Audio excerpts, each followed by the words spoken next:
Commerce, science, arts, এই তিনটে বিভাগ আগে ঠিক রাখতে হবে তোমরা ভবিষ্যতে কি হতে চাও।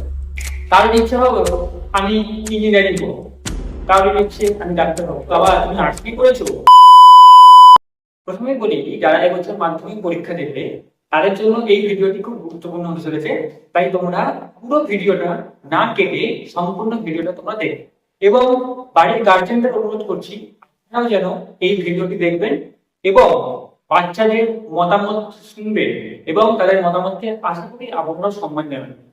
প্রথমত বলি, আমাদের মাধ্যমিকের পর তিনটে বিভাগ আছে: কমার্স, সায়েন্স, আর্টস, এই তিনটে বিভাগ। প্রথমত এই তিনটে বিভাগ কি নিয়ে পড়বে, কোনটা নেবে, সেটা ডিসাইড করার জন্য তোমাকে আগে ঠিক রাখতে হবে তোমরা ভবিষ্যতে কি হতে চাও। এটা কিন্তু একটা বড় দিক তোমাদের জীবনে। তোমরা কি হতে চাও সেটা আগে জানবে, সেটা আগে তোমরা মনস্থির করবে, তারপর তোমরা তোমাদের নিজের পছন্দ অনুযায়ী তোমাদের সাবজেক্টটি বেছে নেবে। ঠিক আছে? আরেকটি কথা এখানে তোমাদের বলে রাখি, অবশ্যই মাধ্যমিকের নাম্বারটা কি কখনো নিজের কি সাবজেক্ট নিয়ে পড়বে এটা কিন্তু কখনোই তোমরা ডিসাইড করবে না। ঠিক আছে? তোমার যদি আর্টস ভালো লাগে অবশ্যই তুমি আর্টস নিয়ে পড়ো, তোমার যদি সায়েন্স ভালো লাগে, তোমার যদি ম্যাথ ভালো লাগে, তোমার যদি ফিজিক্স ভালো লাগে, তাহলে অবশ্যই তুমি সায়েন্স নিয়েই পড়ো। এতে তোমাকে কোনো চিন্তা করতে হবে না। অবশ্যই যারা সায়েন্স নিয়ে পড়ে তারা আগে থেকে ঠিক করে রাখে, তাদের আগে থেকে মাইন্ড সেট থাকে যে আমি সায়েন্স নিয়েই পড়বো। তাই দেখবে মাধ্যমিক দেওয়ার পরই যারা সায়েন্স নেয় তারা এক সপ্তাহ পরই তাদের নিজের পড়াশোনা শুরু করে। তোমার যদি ইতিহাস ভালো লাগে, তোমার যদি ভূগোল ভালো লাগে, তোমার যদি বাংলা ভালো লাগে, বাংলা তো সবাইকেই পড়তে হবে, সায়েন্স নাও কি কমার্স নাও কি তুমি আর্টস।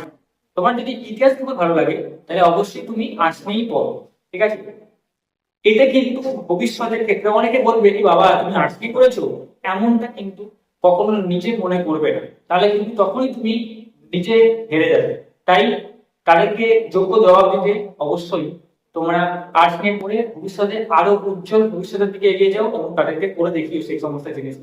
এবার কারোর ইচ্ছে হবে আমি ইঞ্জিনিয়ারিং করবো, কারোর ইচ্ছে আমি ডাক্তার হবো, তাহলে অবশ্যই তোমাকে সায়েন্স পড়তে হবে। তাহলে সায়েন্স ছাড়া তুমি আর কিছু নিয়ে ইঞ্জিনিয়ারিং কিংবা ডাক্তারি করতে পারবে না। ঠিক আছে? অনেকে বলে আর্টস নিয়ে বলে নাকি কোনো লাইফ নেই, কোনো রকম নাকি ভবিষ্যৎ নেই।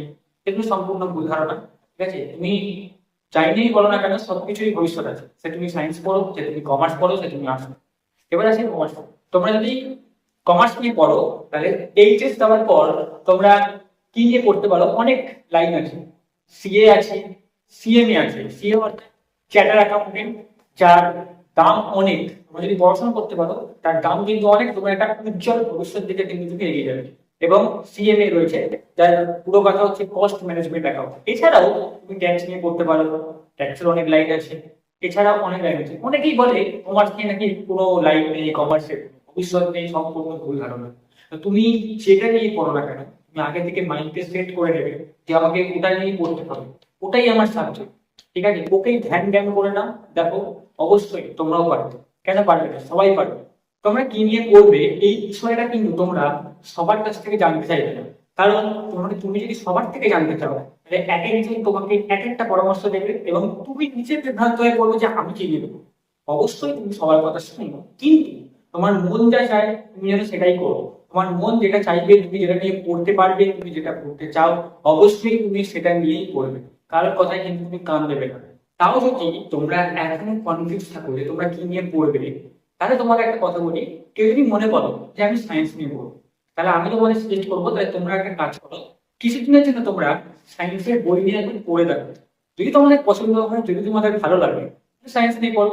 কিংবা তোমরা যদি মনে করো আমি কমার্স নিয়ে পড়বো, তাহলে তোমরা কমার্সের বই নাও, বড় দাদা দিদিদের কাছ থেকে কমার্সের বই নাও, নিয়ে বই দেখো এবং বই ওটা নিয়ে পড়াশোনা করো। দেখো তোমাদের সেটা পছন্দ হয় নাকি। যদি পছন্দ হয় তাহলে তোমরা সেটা নিয়ে পড়াশোনা করো। ঠিক আছে? আর যদি তখন মনে হয় যে না এই সাবজেক্ট আমার জন্য নয়, তাহলে তখন তোমরা অন্য কোনো সাবজেক্টে সুইচ করতে পারো। দেখো তোমরা এটা ঠিক কথাই যে তোমরা এখন কমার্সে কিছুই বুঝতে পারবে না, তাও তোমাদেরকে সেই বইগুলো নিয়ে একবার দেখতে হবে এবং যদি মনে হয় তাহলে তোমরা কমার্স নিয়ে পড়বে, আর যদি না মনে হয় তাহলে তখন তোমরা অন্য সাবজেক্টে তোমরা সেটাকে সুইচ করতে পারো। ঠিক আছে? আমি আছি তোমাদের জন্য, ক্লাস 11 12 কমার্স পড়াই আমি তোমাদের। তোমরা যদি পড়তে চাও আমার কাছে, অনলাইন অফলাইন দুটো কাছে অ্যাভেলেবেল আছে। তোমরা এই নিচের দেওয়া এই নাম্বারে আমাকে হোয়াটসঅ্যাপ করো আর চ্যানেলের পাশে থেকো। ভিডিওটি ভালো লাগলে অবশ্যই লাইক করো আর সাবস্ক্রাইব করে রাখো এরকম অনেক ইনফরমেশন।